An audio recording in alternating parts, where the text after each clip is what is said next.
अस्सलाम वालेकुम dear student. आज हमने सेकंड लेयर पढ़नी है एटमॉस्फेयर की, दैट इज़ स्ट्रेटोस्फीयर। ठीक है, this is one of the most important layer of the atmosphere.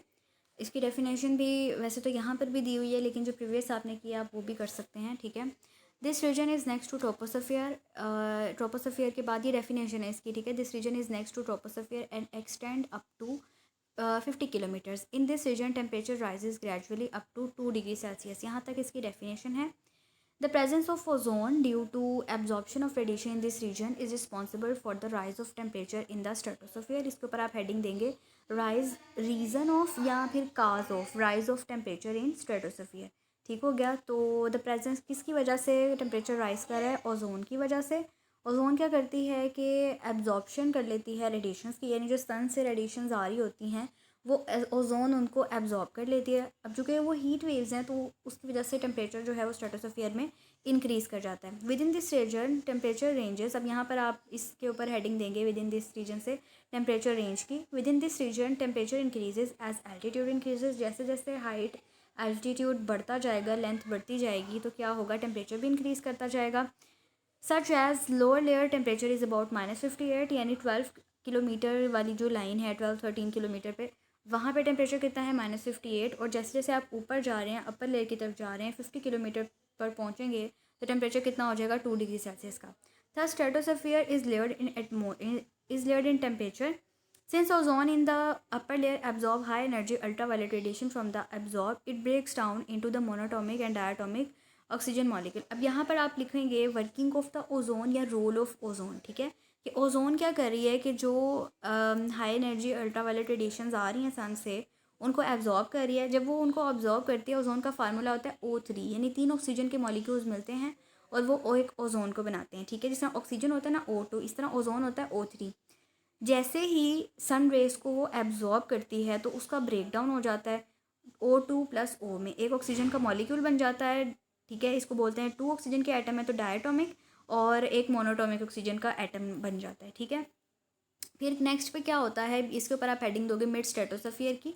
The mid stratosphere has less UV light passing through it, यानी एक अपर स्ट्रेटोस्फीयर था, ठीक है, जो कि 50 किलोमीटर वाला था, जो सन के करीब था। फिर उसके बाद कौन सा स्ट्रेटोस्फीयर वाली लेयर आई? Mid stratosphere. ठीक है, उसके अंदर क्या था? उसके अंदर कम यूवी लाइट्स आ रही थी। तो वहाँ पर क्या होगा, क्योंकि वहाँ पे यूवी लाइट्स कम है, तो जो ऑक्सीजन और O2 अपर स्ट्रेटोस्फीयर में बने थे वो रिकम्बाइन कर जाएंगे और ओजोन दोबारा से बन जाएगी। और वो ये कह रहे हैं कि ये एक एक्सोथर्मिक रिएक्शन है कि जब ओजोन और ऑक्सीजन O2+O मिलेंगे और ओजोन बनाएंगे मिड स्ट्रेटोस्फीयर के अंदर, तो क्या होगा? एक्सोथर्मिक रिएक्शन होगा, यानी एनर्जी क्या होगी? हीट क्या होगी? रिलीज होगी। नेक्स्ट है ozone formation in this region results in the formation of ozone layer. अब इस रीजन के अंदर क्या है? दोबारा से ओजोन की फार्मेशन हो जाती है। ये कभी कभी MCQs में भी आ जाता है कि ओजोन की फार्मेशन कौन सी लेयर में होती है? तो वो मिड स्ट्रेटोस्फीयर के अंदर होती है। ठीक हो गया। Thus ozone layer exist in mid stratosphere, क्योंकि जो अपर स्ट्रेटोस्फीयर में भी ओजोन लेयर प्रेजेंट थी, लेकिन वो ब्रेक डाउन हो रही थी सन की रेडिएशंस की वजह से। और मिड स्ट्रेटोस्फीयर में ओजोन प्रेजेंट भी है और उसकी फार्मेशन भी हो रही है। O2+O gives us O3। तो इसके ऊपर आप मिड स्ट्रेटोस्फीयर की भी हेडिंग दे सकते हैं और फार्मेशन ऑफ ओजोन की हेडिंग भी दे सकते हैं। अगर आपको क्वेश्चन आता है short question that how and where ozone layer is form, तो मिड से लेकर ये जो इक्वेशन बनी हुई है यहाँ तक आप आंसर करेंगे इसका।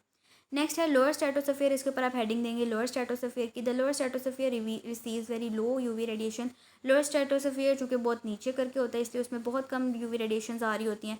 तो वहाँ पर क्या होता है कि मोनोटोमिक ऑक्सीजन जो है वो ना तो बनती है और ना ही ऑक्सीजन वहाँ पर प्रेजेंट होती है। ठीक है, ना वहाँ पर मोनोटोमिक या डायटोमिक ऑक्सीजन होती है, ना ही वहाँ पर ओजोन बनती है। ठीक हो गया। नेक्स्ट ये हमारे पास साइड ब्लॉक है। Ozone is quite a well known gas. Ozone में कह रहे हैं कि अच्छी खासी जानी जाने वाली गैस है। फोटोकॉपीज मशीन्स जो हैं, photocopiers and any other source of static electricity can cause it to form oxygen. You may have noticed a strange bitter smell near photocopiers. This is ozone। वो कह रहे हैं कि जो ओजोन है, जो फोटोकॉपीज मशीन है वहाँ पे ओजोन गैस को यूज़ किया जाता है। ठीक है, और वो क्या होता है कि जब उसको हीट मिलती है तो वो ब्रेक डाउन हो जाती है ऑक्सीजन के अंदर और मोनोटोमिक ऑक्सीजन के एटम के अंदर। तो आपको कह रहे हैं कि फ़ोटोकॉपी मशीन के पास से जो है वो अजीब सी स्मेल आती होगी, तो वो ओजोन की स्मेल होती है।